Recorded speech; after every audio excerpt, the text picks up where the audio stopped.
अमेरिकी राष्ट्रपति Donald Trump ने एक बार फिर दुनिया की अर्थव्यवस्था में हलचल मचा दी है।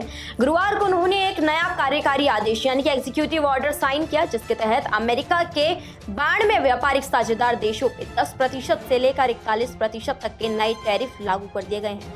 बता दें, नई टैरिफ लिस्ट में कई मुस्लिम देशों पर ट्रंप मेहरबान नजर आ रहे हैं, क्योंकि उन देशों पर अप्रैल में लगाए टैरिफ के मुकाबले इस बार कम टैरिफ लगाया गया है।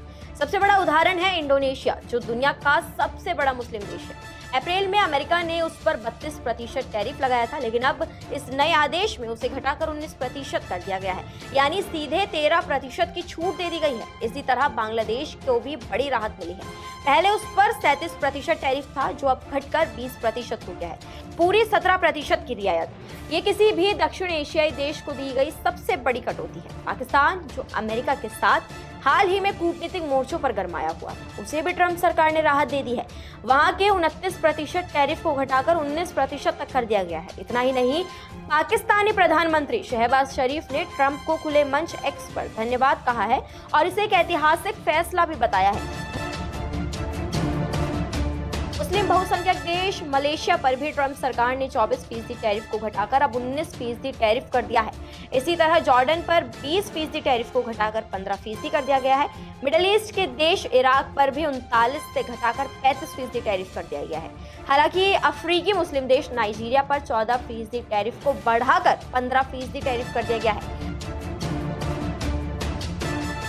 अब अगर बात भारत की करें तो ट्रंप सरकार ने भारत पर टैरिफ 26% से घटाकर 25% कर दिया है।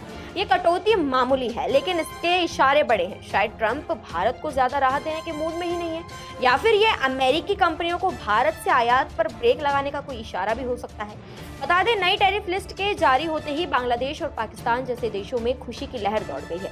बांग्लादेश के मुख्य सलाहकार मोहम्मद यूनुस ने प्रेस विज्ञप्ति जारी कर कहा कि ये राहत अमेरिका में उनके टेक्सटाइल एक्सपोर्ट को राहत देगी। वहीं पाकिस्तान ने इसे अमेरिका के साथ नरम पड़ते रिश्तों की नई शुरुआत माना है।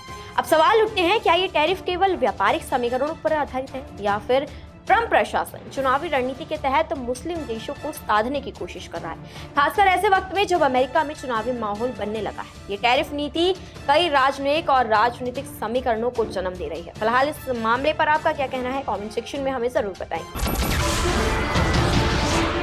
नमस्कार, मैं हूं मानक गुप्ता। अगर आपको हमारा ये वीडियो पसंद आया हो तो इसे लाइक और शेयर जरूर करें, और हाँ, हमें सब्सक्राइब और फॉलो करना ना भूलें, ताकि आप देश और दुनिया की कोई खबर मिस ना करें। तो जुड़े रहिए हमारे साथ और देखते रहिए न्यूज़ 24।